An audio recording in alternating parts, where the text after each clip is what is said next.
시험에는 정답이 있지만 삶에는 정답이 없다고 합니다. 정답이 없다는 말은 틀린 삶은 없다는 뜻도 되지요. 어떤 삶은 맞고 어떤 삶은 틀리다, 그렇게 말할 수 없다는 것이지요. 그래서 삶에는 정답이 없다는 말은 왠지 우리에게 위안을 주기도 합니다. 왜냐하면 내 삶이 틀린 삶은 아니라고 하는 위안을 얻을 수 있기 때문이겠지요. 그렇지만 막상 정답이 없는 삶을 살아가야 한다면 그것 또한 쉬운 일이 아닐 것 같습니다. 정답이 없는 삶이 주는 무게가 결코 가볍지 않아 보이기 때문입니다. 사실 우리들에게는 알게 모르게 이렇게 사는 것이 정답이라 하는 것들이 우리 안에 있습니다. 이렇게 살아야 된다 하는 것이 있기 때문에 열심을 다해서 최선을 다해서 살게 됩니다. 성공을 삶의 정답으로 여기는 사람도 있고 행복이야말로 삶의 정답이라고 여기는 사람도 있습니다. 아무 것에도 구속되지 않는 자유가 삶의 정답이라고 하는 사람도 있고 돈이야말로 인생의 정답이라고 하는 사람도 있습니다. 그리고 저마다 삶에서 정답이라고 믿는 그것을 위해서 살아갑니다. 그런데 정답이라고 믿고 살아왔던 그것이 어느 한순간 무너지게 되면 감당하기 어려운 현실 앞에 서게 됩니다. 성경에 나오는 욥이 그랬습니다. 욥은 많은 사람들이 정답이라고 믿는 것에 둘러싸여서 살았습니다. 그는 건강했고 행복해 보이는 가정이 있었고 풍족한 재산도 있었습니다. 그는 세상을 약삭빠르게 살아오지 않았습니다. 악을 멀리하고 정직하게 살았다고 했습니다. 욥은 하나님을 경외하는 사람이었습니다. 그는 집안에 기쁜 일이 있어서 잔치를 벌이고 나서도 혹시나 식구 중에 죄를 지은 사람이 없을까 염려해서 하나님 앞에 번제를 드리던 아주 경건하고 신중한 사람이었습니다. 그러나 어느 순간 욥은 그에게 있는 모든 것을 다 잃어버리고 맙니다. 사람들이 정답이라고 생각했던 삶의 모든 것을 욥은 잃어버리게 되고 맙니다. 정답이 있다고 믿어왔고 그 위에서 살아왔던 삶이 송두리째 흔들리는 현실 앞에 서게 됩니다. 착하게 살면 복을 받고 악하게 살면 벌을 받는다고 믿어왔는데 세상이 무너지는 경험을 그는 하게 되지요. 우리 주변에도 어느 순간 감당할 수 없는 현실 앞에 서게 되는 분들이 있습니다. 그 이전에는 삶의 지혜라고 여겨왔던 것으로는 더 이상 닥쳐있는 이 현실 앞에서 어떻게 이 현실을 이해해야 될지, 받아들여야 될지 캄캄한 어둠 가운데 서게 되는 분들이 있습니다. 제가 한국에서 목회할 때였습니다. 20대 후반에 아주 젊은 집사님 가정이 있었습니다. 이 부부에게는 갓 1살 된 딸 아이도 있었습니다. 이 젊은 내외는 교회 안에서도 참 예쁘게 신앙생활을 했습니다. 성품도 온유하고 또 밝고 겸손한 사람들이어서 교회 어르신들에게 많은 사랑을 받았습니다. 그 남자 집사님의 어머니는 교회 권사님이셨는데 홀로 이 아들을 키우셨고, 그래서 이 홀로 키운 이 아들이 결혼해서 이 부부가 행복하게 사는 것을 지켜보시면서 아주 즐거워하셨습니다. 그리고 어린 손녀와 함께 지나는 시간을 그렇게 좋아하셨습니다. 주변 사람들은 착실하게 생활하는 사람들이니까 잘 살 것이라 그렇게 믿었습니다. 저도 그들 부부를 보면서 저렇게 성실하게 욕심 없이 그리고 저렇게 오손도손 재미있게 사는 부부가 있구나. 마치 그 부부를 보면서 행복한 삶으로 가는 정답과도 같은 그런 부부로구나 하는 생각을 가졌습니다. 그런데 어느 날 아침에 교회 사무실로 이런 소식이 전해 들었습니다. 그 남편 집사님에게 부정맥이 있었는데 아침에 일어나 보니까 심장마비로 세상을 떠났던 것입니다. 하루 전날만 해도 교회 앞에서 저희들과 함께 웃으면서 헤어진 그 집사님이 하룻밤 사이에 다른 세상의 사람이 되어 있었던 것입니다. 하룻밤 사이에 남편을 잃고 어린 딸과 함께 홀로 남겨진 이 여집사님은 전혀 이전에는 상상도 할 수 없었던 새로운 현실 앞에 세워져 있었습니다. 삶의 정답을 담고 있는 지혜라고 여겼던 말들이 이제는 더 이상 그의 삶에 적용될 수 없는 그런 현실 앞에 세워졌던 것입니다. 욥기는 바로 그러한 물음을 가지고 하나님 앞에 선 사람들을 생각하면서 쓰여졌습니다. 욥에게 닥쳐온 고난이 그랬던 것입니다. 욥은 하루아침에 이해할 수 없는 고난 속에 그의 삶이 던져집니다. 자신이 지금까지 믿어왔던 것을 가지고는 지금 자신에게 일어난 이 삶을 이해할 수가 없었던 것입니다. 그래서 욥은 하나님께 자신이 겪고 있는 이 고통의 이유를 알려달라고 묻습니다. 자신에게 일어난 일을 도무지 이해할 수 없어서 욥은 깊은 좌절과 분노의 어두움 속에 있습니다. 심지어 욥기 3장에 보면 욥은 자신이 태어난 날을 저주하지요. 내가 태어나던 날이 차라리 사라져 버렸더라면 좋았을 것을 그렇게 탄식합니다. 여러분의 자녀가 좌절하고 절망해서 여러분들에게 대들면서 이런다고 한번 생각해 보시기 바랍니다. 왜 나를 낳았어요? 내가 낳아달라고 했습니까? 이렇게 울부짖는다면 얼마나 마음이 아프겠습니까?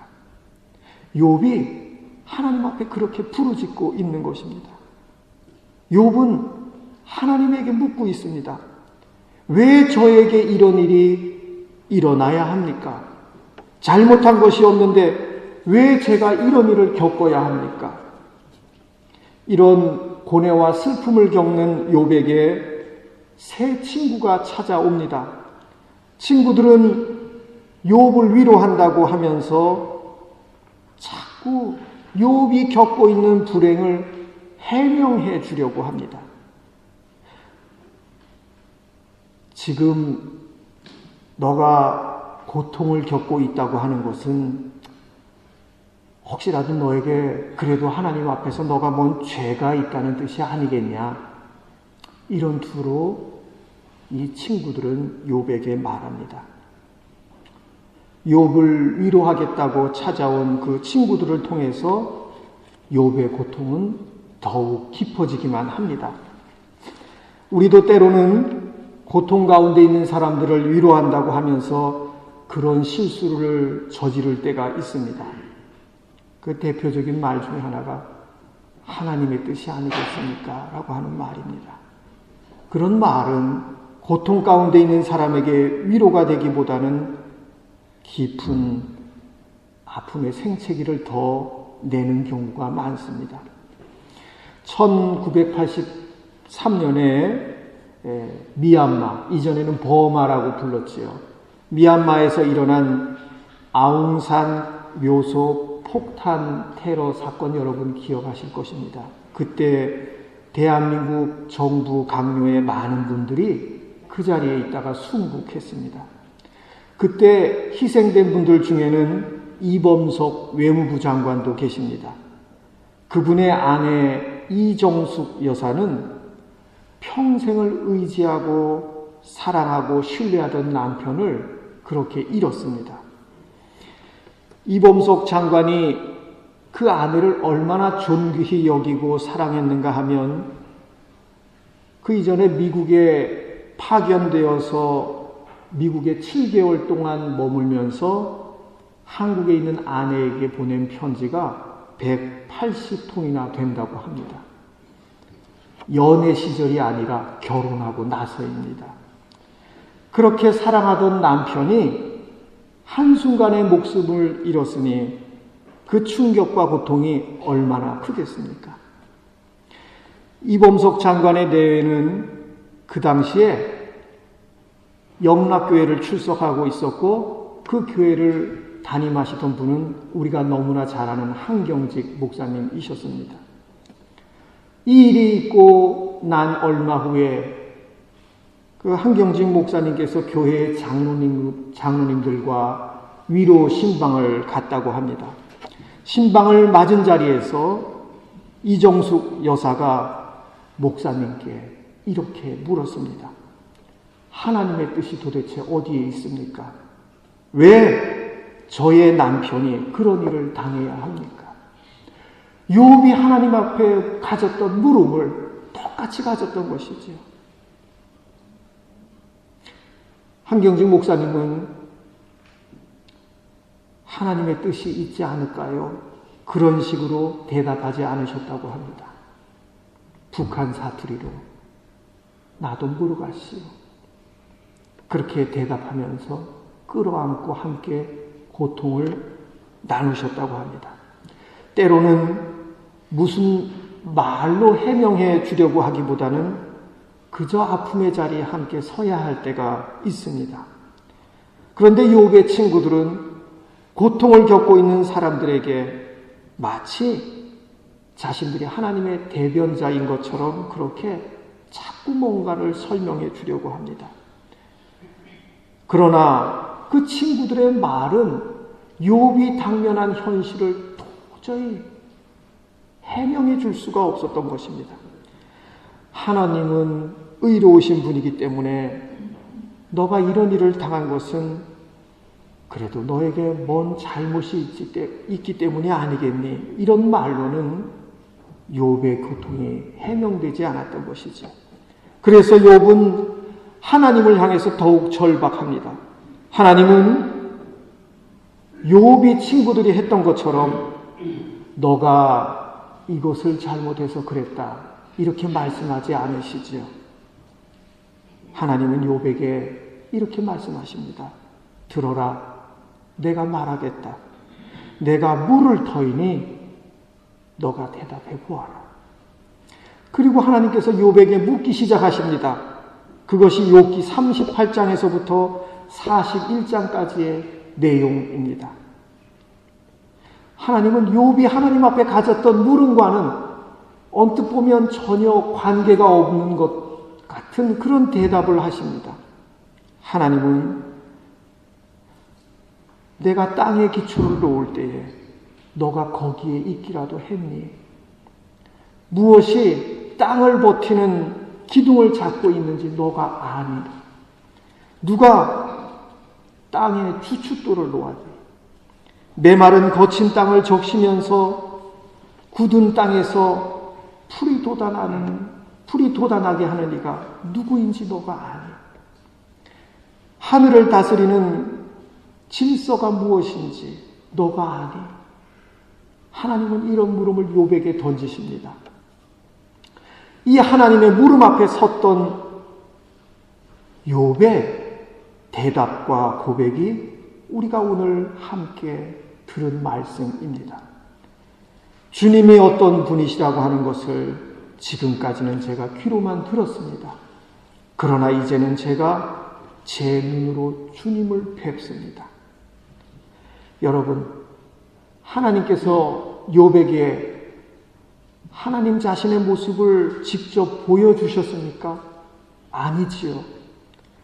하지만 욥은 이제 어둠의 터널을 빠져나와서 빛 속에 서 있습니다.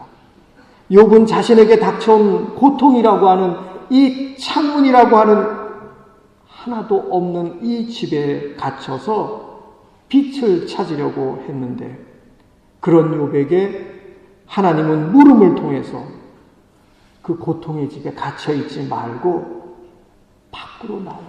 밖으로 나와서 우주의 광대함과 웅장함을 느껴보라고 하십니다. 앙상한 나무에 푸르름이 돋아나게 하시고 열매를 맺게 하는 생명의 근원이 어디에 있는지 보라고 하십니다.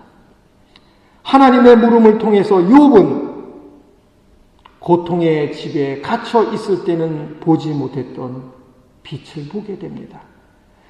자신의 아픔과 고통에 꽉 붙잡혀 마음도 생각도 그 속에 갇혀버렸던 그 어둠에서 욥은 벗어날 수 있게 됩니다. 우리들 각 사람도 저마다의 삶의 경험이 있지요. 그 경험은 참 소중합니다.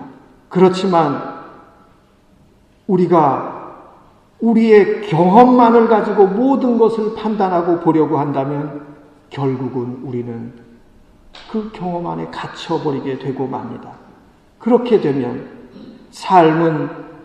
우리의 삶은 겉으로 보기에는 아무 이상이 없어 보이지만 우리 삶은 점점 어둠 속으로 갇혀가게 되는 것입니다.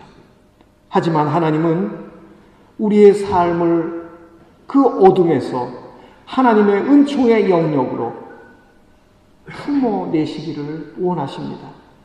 욥이 고통이라는 이 창문 없는 집에서 하나님을 찾을 때는 하나님이 도무지 보이지 않았습니다. 하지만 하나님은 물음을 통해서 욥을 고통의 집에서 나오게 하셨고 사람의 생각과 경험을 뛰어넘어 세상을 다스리시는 분이 계시다고 하는 것을 볼 수 있게 하셨습니다. 여기에서 욥은 하나님을 새롭게 만나게 되었고 그에게 허락된 삶을 다시금 살아갈 힘과 용기를 얻게 되었습니다. 그리고 이렇게 고백을 합니다. 이제는 제가 제 눈으로 주님을 뵙습니다. 이 고백이 저와 여러분의 고백이 되고 우리를 빛으로 인도하셔서 일으켜주시는 하나님과 동행하시는 여러분 모두의 삶이 되시기를 주님의 이름으로 간절히 축원합니다.